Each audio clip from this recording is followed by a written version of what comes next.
사실과 자유 두 가치를 추구하고 있는 이승만 TV 시청자 여러분 안녕하십니까? 이승만 TV에서는 현재 위기 한국의 근원 반일 종족주의라는 제목의 시리즈 강의가 이어지고 있습니다.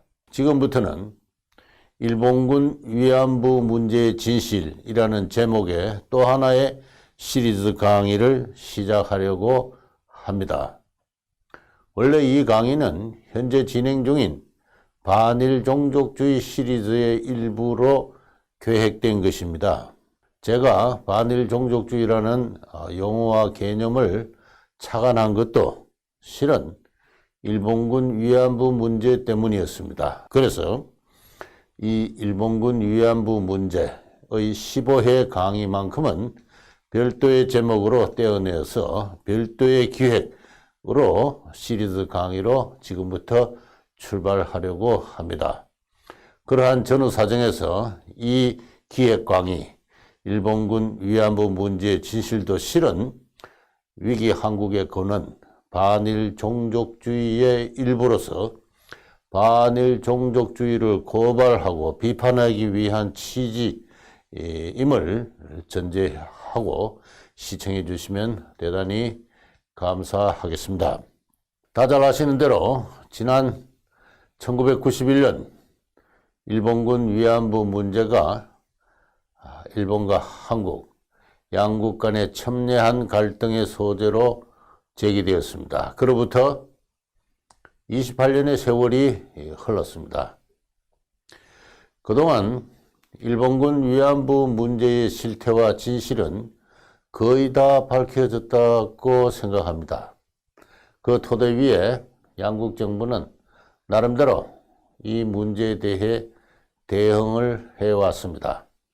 한국 정부는 문제의 진상을 조사하고 원 위안부들을 보상하기 위한 법을 제정하고 시행하였습니다. 일본 정부도 나름의 성의로 그에 부응해 왔습니다. 지난 박근혜 정부는 일본의 아베 정부와 이 문제를 최종적으로 완전히 청산한다는 협약을 체결하였습니다. 그럼에도 불구하고 이 문제는 시들지 않고 여전히 양국 간의 깊은 갈등의 소재로 이어지고 있습니다. 제가 쓴 대한민국 이야기라는 책에서 일본군 위안부 문제에 대한 제 입장을 표명한 적이 있습니다. 위안부 동원을 두고 일본군의 전쟁 범죄라고 했습니다. 위안부는 일본군의 성노예였다고도 했습니다. 그러면서도 역사의 갈등을 올바로 해소하는 길은 가해자로부터 사과를 받아내고 피해자를 보상하는 것으로는 충분치 않고, 다시 말해서 국가 권력이나 남성에 의한 여성의 성에 대한 지배와 약취의 문제는 오늘 현실에도 존재하는 만큼 그 역사가 지닌 모순성, 복합성, 그리고 동시대성, 단순한 과거사가 아니라 현재도 이어지고 있는 그 동시대성을 성찰하는 가운데 바람직한 미래를 모색해갈 필요가 있다 하는 그러한 입장을 강조했습니다. 그럼에도 지난 12년간 제 책을 쓴 이후 역사를 돌아보면 역사는 그렇게 흐르지 않았습니다. 그 사이 위안부 문제에 대한 저의 이해는 새로운 자료의 발굴과 더불어 보다 넓어지고 보다 정밀해졌습니다. 특히 조선시대의 위안부, 곧 기생에 대한 이해를 새롭게 할 수가 있었습니다. 나아가 저는 이 문제에 종사해온 한국의 운동단체, 소위 정대협이라는 게 있죠. 그 다음에 관련 학계, 그리고 일부 정치 세력의 정신세계에 대해서 주목하게 되었습니다. 최근 문재인 정부는 박근혜 정부가 일본의 아베 정부와 체결한 협약을 파기했습니다. 그에 대해 일본 정부는 강하게 반발하고 있는 실정이죠. 더 이상 밝힐 진상은 없고 더 이상 보상할 일도 없는 듯 합니다. 대다수 우리 국민도 이제 마무리할 때가 되지 않았나 하는 기분에서 뭔가 짜증스러운 느낌을 받고 있는 그러한 현실입니다. 그럼에도 이 문제가 해소되고 있지 않으면 문제 해결 자체를 거부하는, 나아가서는 분쟁의 지속 자체를 목적으로 하는 어떤 장기 지속의 경향이 우리 한국인의 정신 문화에 내재해 있기 때문이 아닐까요? 저의 생각은 그 점에까지 이르게 되었습니다. 그 결과 제가 생각하게 된 것이 다름 아닌 반일 종족주의입니다. 우리 한국의 정신세계에 저 깊은 저변에 장기 지속으로 흐르고 있는 무언의 흐름, 그것입니다. 이 종족주의는 절대적이고 무조건적인 적대감정입니다. 그 깊은 뿌리는 샤머니즘과 토테미즘의 세계에 닿아 있습니다. 그 정신세계는 비과학적이며 폐쇄적입니다. 자국의 역사에 대한 객관적 이해를 결여하고 있습니다. 이웃나라 일본의 문화와 역사에 대해서는 아예 무지한 가운데 온갖 편견과 오해에 사로잡혀 있습니다.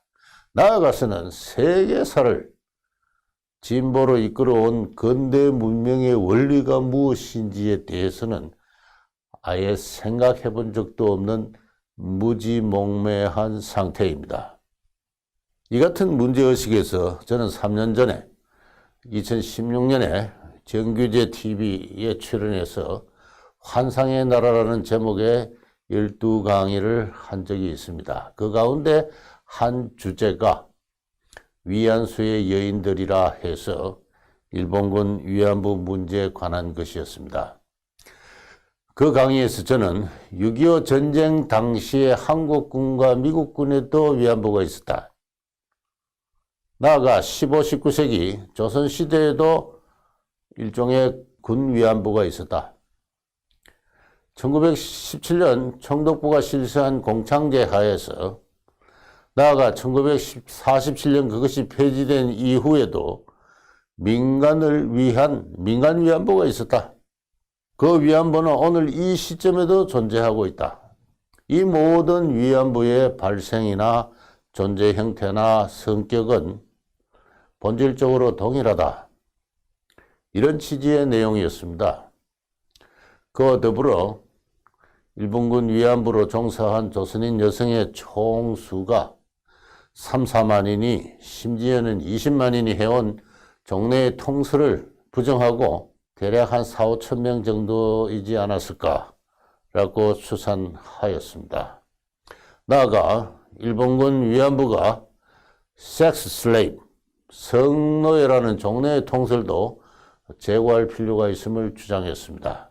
2007년 이후 10년간 제 나름대로 이런저런 자료를 보고 생각한 결과 이 문제에 관한 새로운 생각을 그 강의에서 펼쳐보았던 것입니다.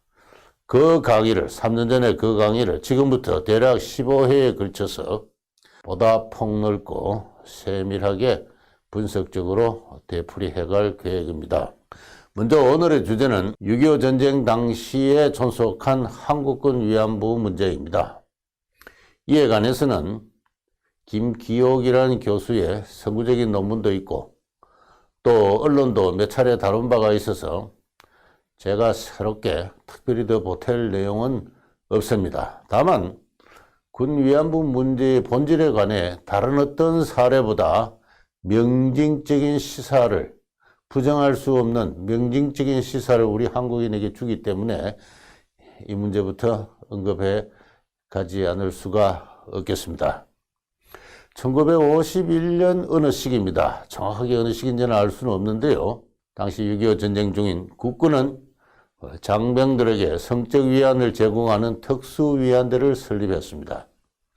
1956년 육군본부가 편찬한 6.25 사변 후방전사 인사편이라는 책에 의하면 특수위안대는 장병들의 사기를 악량하고 성적 욕구를 장기간 해소하지 못함에 따른 부작용을 예방할 목적에서 설립되었다고 했습니다. 서울에 3개 소대가 있었고 강릉, 춘천, 원주, 속초에 1개 중대식이 있었습니다. 최전선, 바로 후방지역이라고 하겠습니다. 이들 특수위안대는 한 곳에 정착해서 오가는 장병을 맡기도 했지만 지시에 따라 또는 부대의 요청에 따라 각 부대로 출동하여 위안을 제공하기도 했습니다.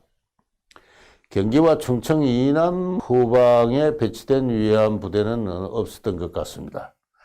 강릉의 경우 육군전사에 의하면은 1개 중대는 8개 소대로 구성되었다고 합니다. 그리고 각 소대에 배속된 위안부는 평균 20명이었습니다.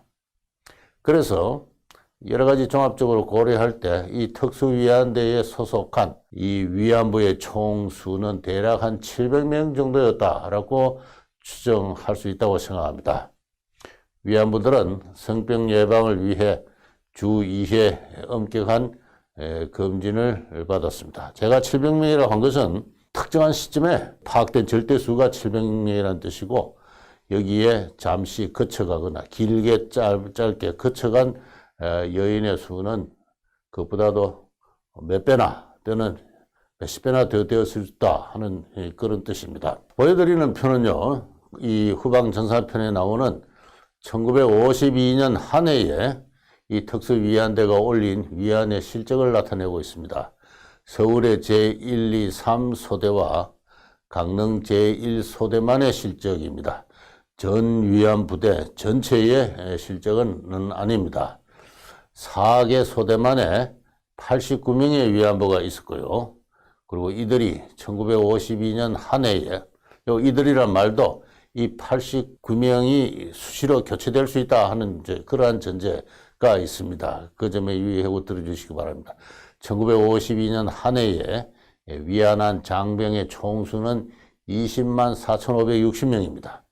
월 평균 1만 7,047명, 일평균 560명. 그리고 위안부 1인당 1일 평균 피위안 장병은 6.3명입니다. 위안부가 감당한 하루 선교 노동의 강도는 평균 6회였다. 그렇게 이야기를 할 수가 있겠습니다. 이 평균 6회라는 이 숫자를 기억해 두시고 이 강의를 쭉 들어주시면은 뭔가 일관된 맥락을 잡을 수가 있을 겁니다. 이 6.25 전쟁 중에 한국군 위안부에 대해서는 여러 사람의 회고록에서 보다 구체적인 정보를 구할 수가 있습니다. 차규헌이라는 나중에 예비역 대장으로 예편한 분입니다. 그분의 회고록을 보면 사단에서 내려보낸 위안대가 도착하면은 24인용 야전 천막에 수용해서 간이 천막을 친 다음 병사를 맞았다. 그렇게 회고하였습니다. 병사들은 천막 앞에서 줄을 서서 순서를 기다렸으며 부대에서 배급한 티켓을 내고 위안을 받았습니다. 김희호라는 장교는 연대에서 예하 중대로 낮 시간에 8시간씩 6명의 위안부를 제5종 보급품으로 내려보냈다. 근데 이는 연대 간부들이 사기 악량을 위해서 거금을 들여 서울에서 구해온 것이다. 이렇게 회고했습니다. 이로부터 당시 한국군의 간부들이 위안부를 전쟁 수행을 위한 보급품으로 인식하고 취급했음을 알 수가 있습니다. 이는 나중에 순서가 되어서 소개하겠습니다만 일본군이 위안부를 군수 보급품으로 관리한 것으로부터 영향을 받은 것이다 라고 하겠습니다. 다시 말해 한국군 위안부 제도의 직접적인 기원은 일본군 위안부 제도에 있다고 하겠습니다. 또한 이 김희호 씨의 회고로부터 육군본부가 정식으로 편제한 이 후방전사편에서 소개된 그 특수위안대 이외에 부대장의 재량으로 서울 등의 사창가에서 위안부를 모집해서 임시로 운영한 그러한 위안부대도 있었다는 것을 짐작할 수가 있습니다. 저는 전공 관계상 여러 지역의 많은 분들과 인터뷰할 기회가 있었는데요. 6.25 당시에 선임하사를 지낸 분으로서 이 위안부들을 트럭으로 운송했던 그런 경험을 가진 분을 만난 적이 있습니다. 그분의 이야기에 의하면 헌병들이 보지 못하게, 그러니까 합법적인 건 아니죠. 헌병들이 보지 못하게 드럼통에 여자들을 담아서 전선으로 갔는데 천막을 치면 한국군만이 아니라 미국군도 찾아왔다고 했습니다. 한국군 위안부에 관해 가장 자세한 회고를 남긴 분은 최명신 장군입니다. 황해도가 고향이고 독실한 기독교인으로서 해방 이후 공산체제를 피해서 월남한 다음 육군사관학교에 입학해서 6.25 전쟁 당시에는 적지역에 침투한 켈로라는 부대죠. 적지역에 침투한 게릴라 부대를 이끌었던 용맹한 장군입니다. 나중에 박정희 정부 시절에는 베트남에 파견된 한국군의 사령관이기도 했습니다. 그분이 사선을 넘고 넘어라는 회고록을 집필했는데요. 그 위안부에 관한 회고는 최명신 장군이 제5연대 연대장인 시절의 이야기입니다. 해당 부분을 요약해서 그대로 낭독해 드리겠습니다. 제5연대가 전선에서 후방 예비대로 나왔다. 장병들은 예비대로 빠지기 전부터 온통 위안부 이야기로 술렁였다. 나는 전공을 세워 훈장을 받은 장병에게 티켓을 우선 배분했다. 박판도라는 중사가 있었다.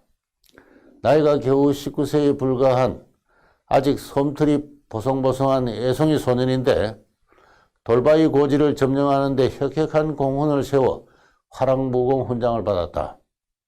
티켓을 받은 박판도 중사는 수총각이었다. 위안부대에 천막으로 들어가는 것을 완강하게 거절했는데 분대원들이 억지로 집어넣었다. 그리고선 분대원 모두가 어찌하는가 하고 천막 안을 들여다보았다. 여자가 바지를 벗기려 하자 박판도는 도망을 쳤지만 좁은 천막 안에서 곧 잡혔다. 수총각임을 안 여자가 장난삼아 그의 물건을 만지며 놀리자 얼굴이 빨개져서 천막 밖으로 도망쳐 나왔다. 분대원들은 자신의 분대장을 철저히 교육시켰으며 다음 날 박판도는 재시도 끝에 결국 성공하였다. 우리 부대가 다시 전선에 투입되었을 때 박판도는 아쉽게도 매복을 나갔다가 그만 전사하고 말았다. 나는 그렇게 마음이 아플 수 없었다. 나는 박판도 중사를 1계급 특진시키고 충무훈장을 추수하였다. 이상입니다. 이 코믹하면서도 슬픈 사건을 두고 부대장 최명신을 탓하지 마시길 바랍니다. 그는 독실한 기독교인이었지만 희화 장병에게 위안부를 제공하는 일에 하등의 죄책감을 느끼지 않았습니다. 그것은 전쟁의 문화였습니다. 그 전선에서는 모두가 희생자였습니다. 천막 안의 위안부도 슬픈 인생이지만 19세의 나이에 전사한 박판도 중사의 인생도 슬프긴 마찬가지입니다. 박판도 중사가 남북한 군인으로서 유약한 여성의 성을 약취했다고 이야기할 수 있을까요? 저는 없다고 생각합니다. 누구도 그렇게 단죄할 자격이 없습니다. 연대장이나 분대장이나 위안부 모두는 그들의 처한 환경에서 살아남기 위해 몸부림을 쳤을 뿐입니다. 그렇다고 제가 이 군 위안부 제도를 정당화한다고 비난하지 마시기 바랍니다. 저는 인간 역사의 복잡성과 모순성, 현재에도 존재하는 그 동시대성을 지적하고 있을 뿐입니다. 역사는 결코 도덕적인 비판이나 단죄가 아닙니다. 역사가는 있었던 사실을 될 수 있는 대로 공정하고 객관적으로 서술해서 전달해 줄 뿐입니다. 인간은 도덕적으로 불완전한 존재이며 생존 본능이 맹렬하게 지배하는 전장에서는 특히 그러하였습니다. 1950년대 한국인들도 그 점을 예의 인식하고 있었습니다. 국군은 특수위안대를 설립하면서 표면적인 이유만을 가지고 매춘을 금지한 국가 시책에 역행하는 모순된 활동이라고 단죄하면 별 문제이지만 전쟁의 수행상 불가피하다고 변명했습니다. 그래서 전쟁이 끝나자 설치의 목적이 해소됨에 이르러 공창 폐지의 조류에 순응해서 1954년 3월 특수위안대를 일제히 폐쇄하였다. 전쟁이 끝나고서도 무려 8개월 뒤에 일이 되겠습니다. 그렇다고 해서 이후 군부대 주변에서 성매매가 소멸한 것은 결코 아닙니다. 군부대를 둘러싼 민간의 성매매는 여전히 존속했고 번성했으며 그에 종사한 여인들 역시 위안부 얘기는 마찬가지이기 때문입니다. 1955년 정부는 보건사회 통계를 작성하면서 민간의 성매매 여성을 위안부, prostitute라고 규정하고 호칭했습니다. 그러니까 6.25 당시의 특수위안대는 민간의 위안부가 부대 내로 잠시 그 영업장소를 옮긴 것에 다름 아니었습니다. 한국군 위안부 존재에 관해 최초로 논문을 쓴 김기옥 교수는 특수위안대의 공급원과 관련해서 포로로 잡힌 북한 인민군의 여병사이거나 빨갱이로 몰린 불순 세력의 자녀라고 주장합니다만 저는 거기에는 찬성하기 어렵습니다. 포로로 잡힌 여병사에게 성폭행이 가해졌다는 주장에 대해서는 동조할 수 있습니다만은 그러나 그들을 특수위안대와 같은 부대로 편성하고 충당했다고 볼 증거는 없습니다. 1952년 3월경이면은 전선은 현재의 휴전선 근방으로 고착되었고 이후 포로가 대량으로 발생할 여지는 거의 없었습니다. 특수위안대가 설립되는 것은 정확하지는 않지만 아마도 51년도 전쟁이 어느 정도 고식 상태에 들어간 이후 아마도 그 중하반기 이후가 아닌가라고 생각됩니다. 특수위안대가 빨갱이들의 여자로 충당되었다는 주장은 너무나 정치적입니다. 그 점은 김기옥 교수의 선구적인 논문이 지닌 학술적인 가치를 떨어뜨릴 뿐만 아니라 그의 연구 의도마저 의심케 하는 대목입니다. 당시 국군은 특수위안대를 편성함에 있어서 하등의 애로를 느끼지 않았습니다. 여러 측면에서 군 위안부와 동일한 약 6만 명의 민간 위안부가 광범하게 존재하고 있었기 때문입니다. 김희호 씨의 회고대로 한국군 위안부는 군이 비싼 돈을 들여 민간에서 모집한 여인들이었습니다. 그들 또 하나의 위안부, 즉 민간 위안부에 대해서 약 6만 명에 달하는 민간 위안부에 대해서는 다음 강의에서 보다 구체적으로 살피도록 하겠습니다. 오늘은 여기서 그치겠습니다. 감사합니다.